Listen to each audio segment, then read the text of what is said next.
My name is Jonathan Brown. I'm a professor at Georgetown University in the School of Foreign Service, and I am a historian I'm an Islamic intellectual historian, and I have written a number of books on Hadith, interpretation in Islamic law, scripture and authority, and most recently a book on slavery in Islam. So when Muslims, from the beginning of their religious tradition, they learned their religion through the revelation that came from God, the Quran, and then from the Prophet Muhammad's explanation of that revelation and added teachings. So the Quran is the first foundational source of their religion, but then the precedent of the Prophet, or the teachings of the Prophet, which is called the Sunnah of the Prophet. The Sunnah of the Prophet is like the second source, which explains and adds to the Quranic revelation. And of course, like during the time of the Prophet, Muslims could just ask him questions about something they didn't understand. But after his death in 632, then they're left with kind of on their own devices to try and look to these original sources to understand how they should live as Muslims, what they should believe, what they can do, what they can't do. And that's kind of the position that Muslims remain in today, right? Which is they look back at their tradition and try they seek guidance in it.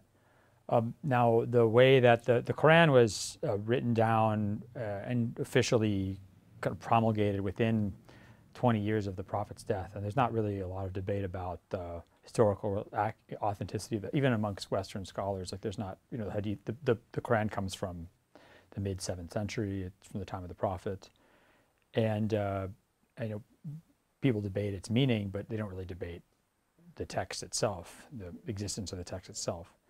The thing about the Sunnah of the Prophet, the precedent of the Prophet, is that it doesn't get written down in any authoritative form. In fact, it doesn't really get written down in any form at all for around 70 or 80 years after the death of the Prophet. And one of the ways that it's written down when it is through what's called hadith. Hadith are reports about things the Prophet said, things the Prophet did, things that were done around him. So a famous hadith would be something like all deeds are determined by their intentions, or the Prophet prohibited Muslims from buying and selling things that don't exist yet. So these are rulings or guidance that he gives in addition to the Quran, or explaining the Quran, or affirming the meaning of the Quran.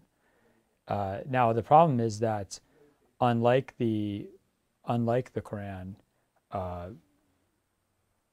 these aren't written down in any kind of very contained way, and so you have a lot of forgeries. So remember that in the first century of Islamic history, Muslims expand from the Arabian Peninsula to North Africa and Central Asia and everything like that.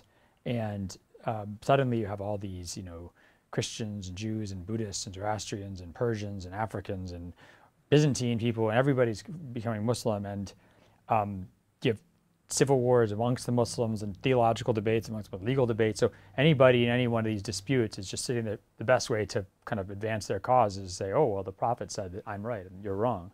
So Muslim scholars had to try and figure out how do you sort these forged hadiths from reliable ones. So there's different opinions amongst Muslim scholars on how you should do this. One school of thought says that you should look more at the content of the hadith. Does it agree with the Quran? Does it agree with reason? And does it agree with the kind of the established precedent of Muhammad? And then if it does, then you accept it. If you don't, then you reject it. Another school of thought said, that they were uncomfortable with that because it gives kind of human reason and our interpretation of things too much power, and that we really should accept that maybe the Prophet could tell us things that alter our understanding of reason or alter our understanding of the Quran. And so they focus more on looking at the transmission of these hadiths, and is it transmitted reliably? Was it widely transmitted? Was it corroborated? Or was it only narrated by a few people or people who are unreliable? So it's more like a transmission-based focus.